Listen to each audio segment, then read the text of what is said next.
Central de ce séminaire, les principes qui permettent de passer de la petite à la grande église. Il y a plusieurs principes. Ce n'est pas moi qui suis là debout qui vais les énumérer, mais nous avons quelqu'un qui va le dire. Mais parmi ces principes, le premier principe qui a été donné hier, c'est la loyauté. On n'a pas besoin de vous dicter, prenez un temps, deux temps, non. C'est à vous d'écouter. Alléluia. Amen. Le premier principe, c'est la loyauté. On n'a pas besoin de rentrer dans les détails. Mais vous avez compris que il y avait plusieurs pans dans ces principes. Le fait déjà d'oublier le bien que quelqu'un a fait pour toi, tu n'es plus loyal. Tu es devenu déloyal. Le fait même qu'on t'envoie, que quelqu'un t'envoie dans une mission, quand tu reviens, tu ne fais aucun compte rendu, tu es déloyal. Parce que tu dois faire le compte rendu de ta mission. C'est quelqu'un qui t'a envoyé. Alléluia. Donc on peut aller plus loin. Et je voudrais seulement ce soir aussi ajouter à l'endroit de mes collègues ministres du culte qu'on aura tout à gagner en amenant les collaborateurs, en amenant nos brebis. Parce que on peut être capable nous-mêmes de capturer le message, d'écouter. Mais si c'est nous-mêmes qui allons le transmettre, on a l'impression qu'on se bat contre quelqu'un. Mais quand c'est quelqu'un d'autre qui transmet ces messages, vous êtes à l'aise. Rassurez-vous que je n'ai pas envie d'être à votre place, mais vous le sentez comme moi. Lorsque vous prêchez sur la ligne, vous avez l'impression que vous êtes en train de revendiquer de l'argent. Mais lorsque quelqu'un d'autre qui vient d'ailleurs vient prêcher sur ça, vous êtes à l'aise. Amen. Amen. C'est pour ça que dans ces séminaires-là, vous voulez bâtir une église solide, amenez les collaborateurs, amenez les fidèles, qu'ils écoutent de par eux-mêmes, comme l'autre dirait au quartier, avec leurs propres oreilles, comme il y a aussi des sales oreilles. Alléluia. Amen. Avec leurs propres oreilles, qu'ils écoutent le message. Je voudrais seulement que le peuple se lève avec moi. Nous allons accueillir un homme qui n'est plus à présenter. Nous allons accueillir cet homme. Ce n'est pas lui qu'on va acclamer, mais nous allons acclamer celui qui est derrière lui. Alléluia. C'est celui qui est derrière lui qui mérite nos acclamations. Révérend Aristide Manfred.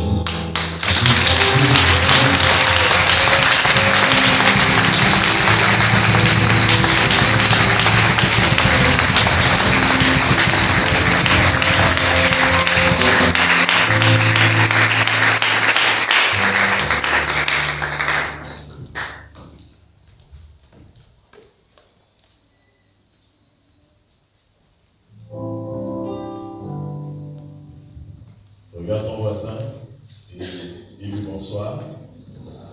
Alléluia. Regarde également ton voisin de droite, de gauche. Dis bonsoir.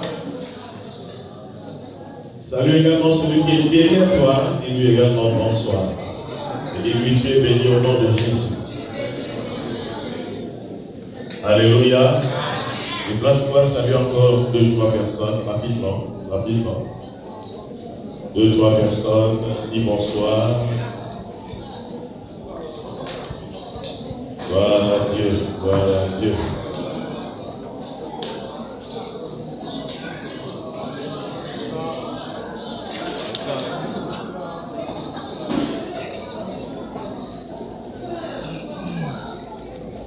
S'il vous plaît, je voudrais simplement m'adresser aux hommes de Dieu.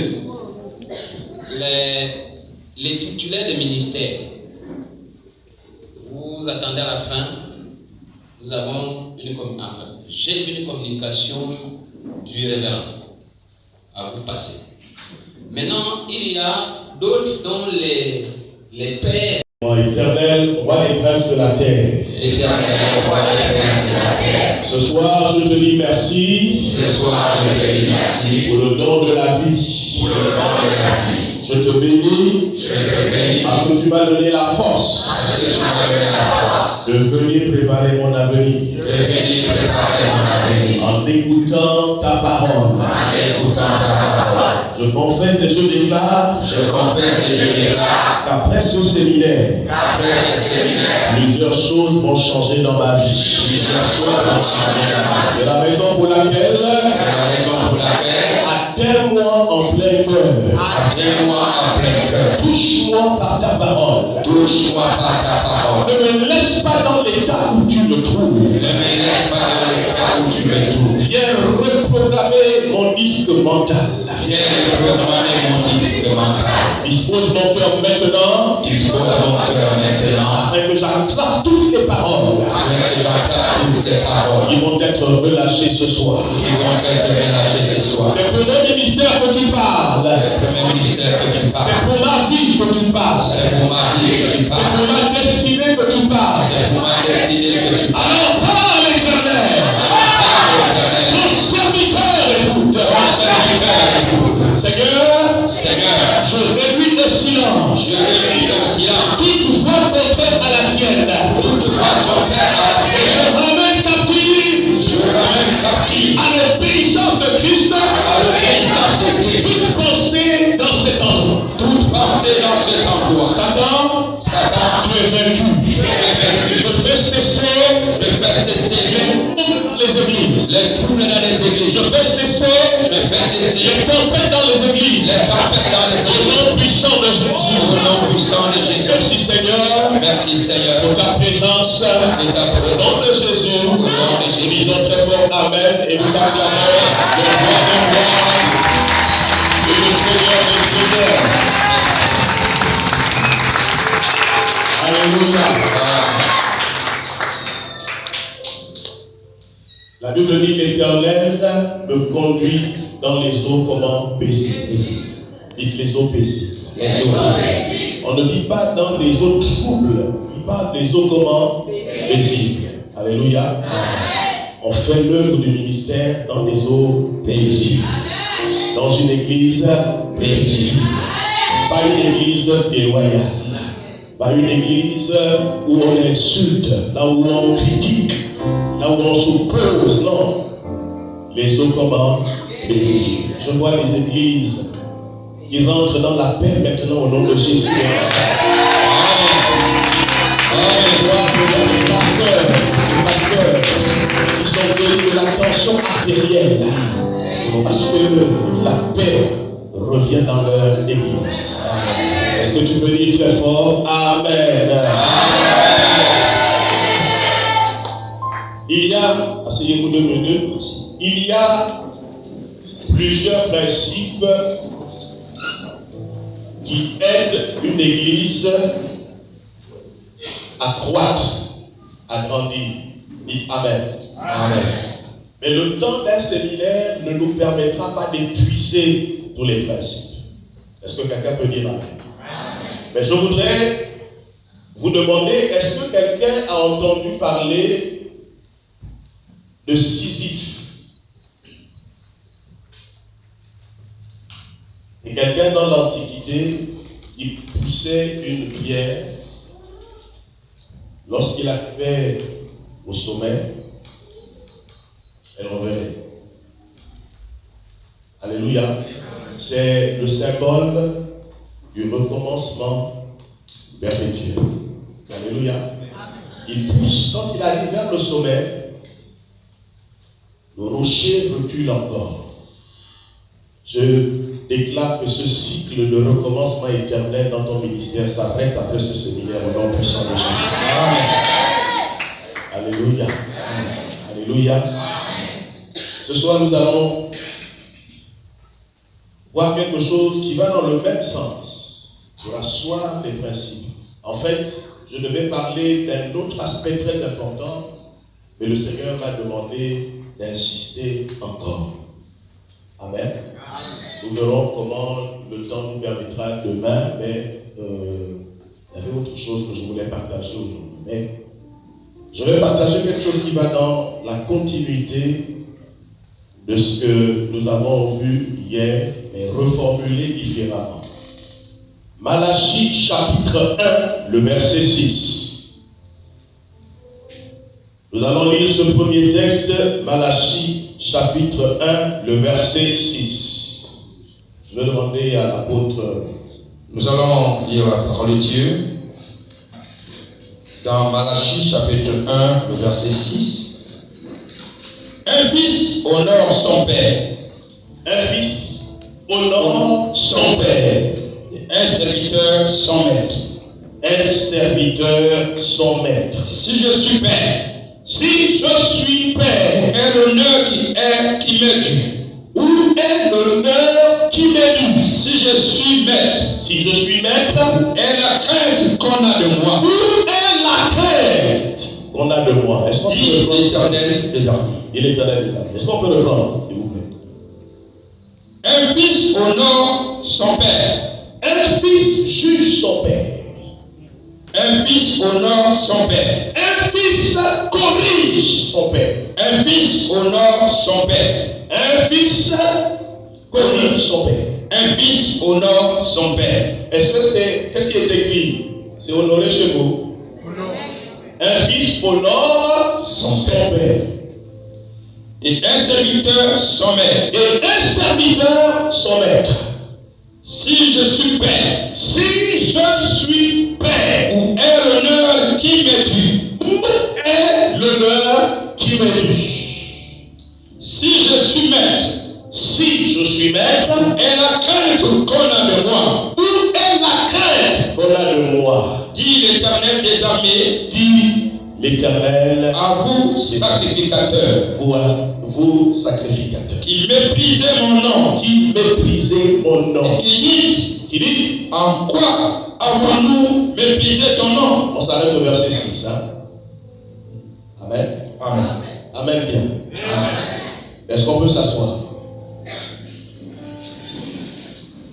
Je veux introduire avec cette interrogation, cette double interrogation de Dieu. Je parlerai de l'honneur à l'endroit des leaders, le sens de l'honneur à l'endroit des bergers, des sacrificateurs, des pasteurs, des anciens, en un mot des responsables dans l'Église. Le Seigneur pose deux questions. Il dit, d'abord il commence, il dit, un fils honore son père et un serviteur son maître. Dans ce texte que je viens de lire, la Bible dit clairement ce qu'on attend d'un fils.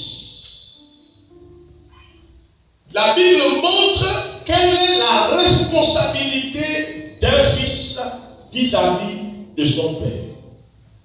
Qu'est-ce que le fils doit faire? Qu'est-ce qu'on attend de lui? La Bible le dit clairement. Il semble que Dieu a un problème avec la question de l'honneur. Honorer quelqu'un, c'est le reconnaître. Honorer quelqu'un, c'est lui manifester de la considération. Vous savez, si une autorité est levée en dignité, nous ne sommes pas dans une monarchie, mais si c'était une monarchie et que le roi rentrait dans cette salle, pour manifester notre reconnaissance, le fait de le reconnaître, il y a un geste que nous allons tous faire ensemble, c'est quoi? C'est se mettre. Quelqu'un que vous reconnaissez, c'est quelqu'un qui ne vous laisse pas indifférent lorsqu'il est là. Vous avez une attitude qui montre à la personne qu'elle occupe une place de choix dans votre cœur. Amen. Est-ce que quelqu'un peut dire très fort amen? En fait, j'ai envie de dire ceci. Quand un père rentre quelque part, quelque chose doit se passer. Amen. Lorsqu'un responsable rentre dans l'église et au milieu de vous, que ce soit une petite réunion, quelque chose doit se passer. En fait, j'ai envie de dire, la présence d'un père ne correspond pas à son absence. Quand le père est là, les enfants doivent démontrer qu'ils reconnaissent que le père est bien là. Amen. Est-ce que quelqu'un peut dire très fort amen? Amen. Un fils honore son père. Il encense son père. Il fait des laudations à l'endroit de son père. Je perds mon père biologique en 2012. Il était mon héros. C'était une personne qui me rassurait. Et lorsque papa était là, il y a des inquiétudes qui disparaissaient. Je lui faisais totalement confiance. Je n'ai jamais eu honte de présenter mon père. Parce que j'en étais fier. Vous savez, quand vous honorez quelqu'un et que vous avez la considération pour cette personne-là, vous n'êtes pas prêt à la cacher, vous voulez toujours la présenter aux gens. Amen. Amen. Votre pasteur arrive dans le centre commercial, votre mère est là. Quand vous reconnaissez votre pasteur, pasteur, viens, maman, viens voir, c'est mon pasteur. Est-ce que quelqu'un comprend? Vous n'avez pas avoir cette attitude d'indifférence.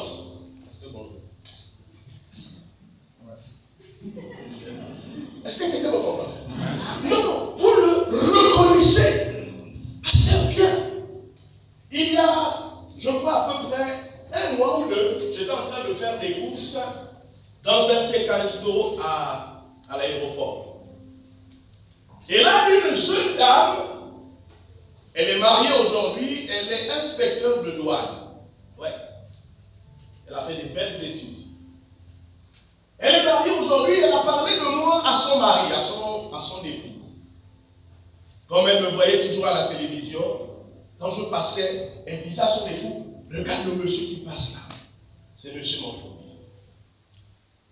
C'est un père pour moi. Quand j'étais encore étudiante, élève, c'est lui qui m'a enseigné l'amour du travail pour que je ne puisse pas coucher avec des hommes pour avoir un emploi ou une note. Et lorsqu'elle me voit plusieurs années plus tard, elle est inspecteur de douane. Elle me croise, elle pousse un cri dans le magasin. Oh, monsieur Monfoumi! Elle vient vers moi, elle saute sur moi, elle m'embrasse. Son mari vient, il se demande ce qui se passait et il constate que sa femme est en train d'embrasser quelqu'un. Elle lui dit simplement, c'est monsieur Monfoumi. Le monsieur est extasié. Monsieur Monfoumi, enfin je vous vois. Elle m'a tellement parlé de vous, de ce que vous avez fait avec elle, des conseils que vous lui avez donnés. Le monsieur m'a salué. Je me suis senti gratifié émotionnellement. Mon compte émotionnel venait d'être réalité. Est-ce que quelqu'un me dit ce soir avec? Et ce jour-là, rassurez-vous, j'étais costumé, cravaté, donc vous comprenez que je me suis seulement mis bien le bout dans votre emploi. Alléluia. Alléluia. Elle m'a donné la preuve qu'elle s'est souvenue de mon investissement dans sa vie. Est-ce que vous comprenez? Vous savez, le jour de votre mort, le jour de ma mort, de notre mort, les gens ne se souviendront pas des belles voitures que nous conduisons ou des beaux costumes que nous portions. Le jour de notre mort, les gens se souviendront de nos investissements dans le monde. Est-ce que quelqu'un peut dire que c'est vrai? Alléluia. Alléluia. En fait, pour confirmer ce que je dis, essayez de vous souvenir de quelqu'un qui vous a rendu un service. Aujourd'hui, peut-être que la personne que vous avez à la fonction publique a payé beaucoup. Vous ne vous souvenez plus de la couleur du vêtement que la personne avait, ni la paire de chaussures qu'elle portait, mais vous n'avez pas oublié la nature du service que la personne avait. Alors, c'est pour ça que moi je dis ceci. C'est pendant que nous sommes encore vivants que nous déterminons l'héritage que nous laissons après notre passage. Les gens se souviendront de toi à quel point. Est-ce que quelqu'un peut dire très fort?